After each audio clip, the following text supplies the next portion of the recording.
And tonight, a special night now with Robert Honeycutt, the Georgia Ghost Society. That's what we're talking about. Ghosts in a moment on Coast to Coast AM. And welcome back to Coast. I'm George Noory. Robert Honeycutt, our guest tonight. Robert's ghostly encounter 32 years ago was the beginning of his journey into the world of the ghosts and hauntings. A theater ghost challenged his notions of the existence of life after death and helped to allow him to realize that science could not easily explain everything. And for the past 18 years, Robert has investigated cases of phenomena associated with a wide range of hauntings of private residents and businesses, historic locations, landmarks throughout the state of Georgia, the Southeast, as well as portions of the Midwest. He is a member of the Georgia Paranormal Research Team, the Central Georgia representative for the American Ghost Society, and he received a certification as a paranormal investigator from Flamel College. He's our guest tonight on Coast to Coast. Hey, Robert, how are you? Doing great, George. How are you? My pleasure. Thank you for coming on the program. Oh, it's a pleasure. I'm glad to be here. The Georgia Ghost Society. Now, tell me about that. Well, the Georgia Ghost Society is actually a nonprofit organization, and we're dedicated to continuing authentic ghost research, investigating cases of paranormal phenomena, offering assistance to those who are experiencing haunting phenomena in their home or business, and also we work with a lot of the historical locations to help promote not only the historical aspect but the haunted historical aspect, because we believe they're tied hand in hand. Okay, now, you know, I have heard some incredible ghost stories that come out of the Georgia region. It's got that old Civil War feeling. Do you think that has anything to do with it? How far back does this go, Robert? Well, if you look at it, Georgia was one of the original 13 colonies. And, of course, they had people in the frontier long before the establishment of the 13 colonies. After that, you've got history with the Native American tribes and the Trail of Tears. Then you get into the Revolutionary War. There are definitely places here in the state with revolutionary cemeteries that we've investigated. And then you get into a little bit more modern history. You look at the Civil Rights Movement, the Civil War, and then all the chaos, tragedy, and death that occurs still to this modern day. So one of the things that we wanted to do right off was because we noticed that a lot of the media, television shows, documentaries always seem to focus on New England or California. Mm-hmm.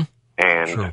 I honestly believe that the South, and primarily Georgia, has as much to offer, if not more, than any of these other regions because of the history. And you've got a pretty varied background in this entire field. It's, I mean, I don't know if you have another career, but this looks like you're a professional ghost hunter. Well, this is pretty much it. 7 days a week, 24 hours a day.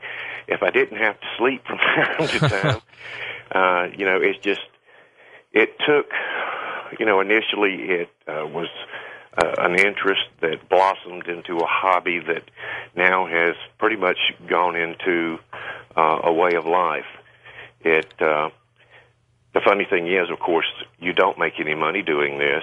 We're nonprofit, so any monies that we receive through donations or anything like that goes right back into expenses and things for the group. So it's something that you have to really dedicate yourself to and take seriously. It's not just a hobby. I was going to say, Robert, why do you do this?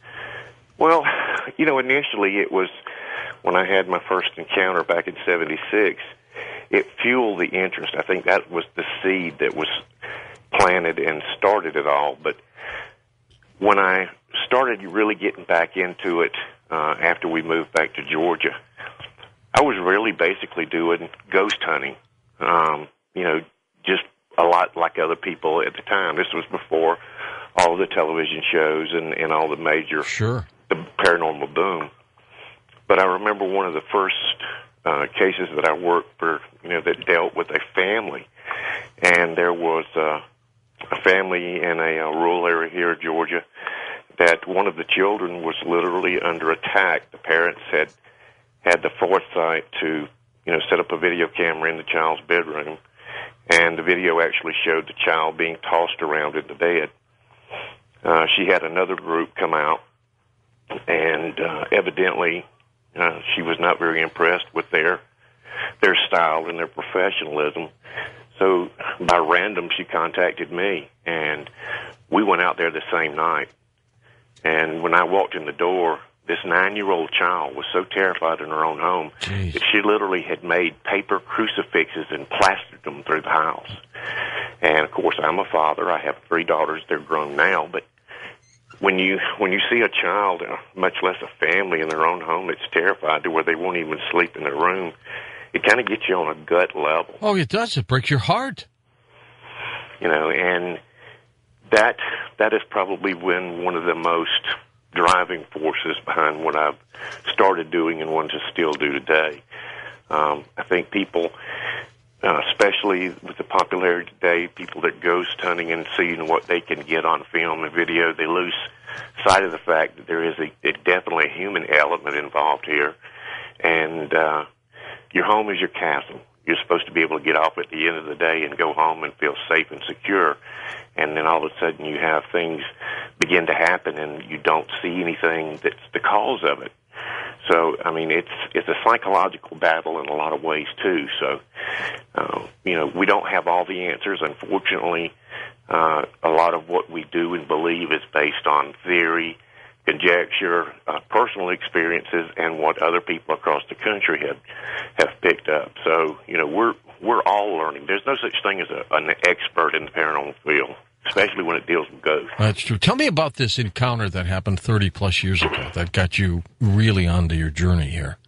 Well, I was 17 at the time, and in '76, of course, it was bicentennial, and I was an extra in a bicentennial play.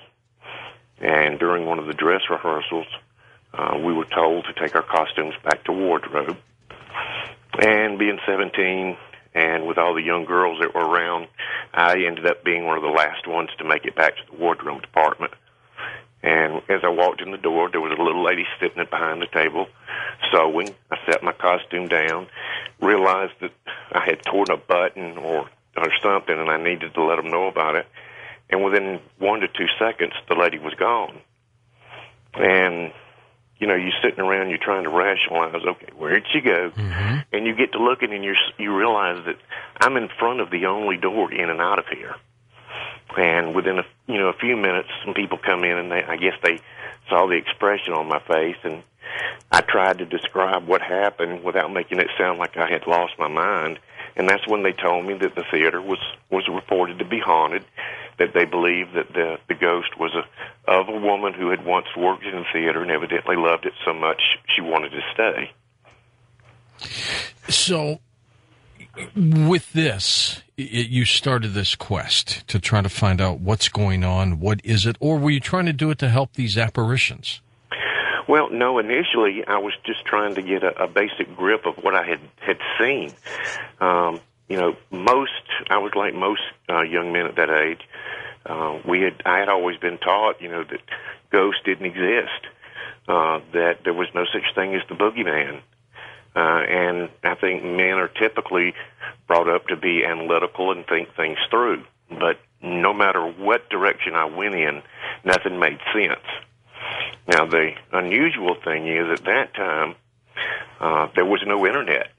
So it was kind of a little bit different than somebody that has an encounter today trying to find some information. Yeah, today, I mean, the internet saves us a number of times. And you're right, in those days, Robert, we didn't have that. And we had to do our investigating in a very different, methodical way. Exactly. And, of course, back then you had libraries, old bookstores, and, of course, we lived in Tucson, which wasn't that far from Tombstone. And you get to talk to people, that, are, somewhat proud or tell the stories of the hauntings of the different buildings. So that kind of added fuel to the fire. And it got to a point where, it really was to the point where it was going to consume me. I mean, it was the only thing I thought about. And it wasn't but a year later I went into the military. And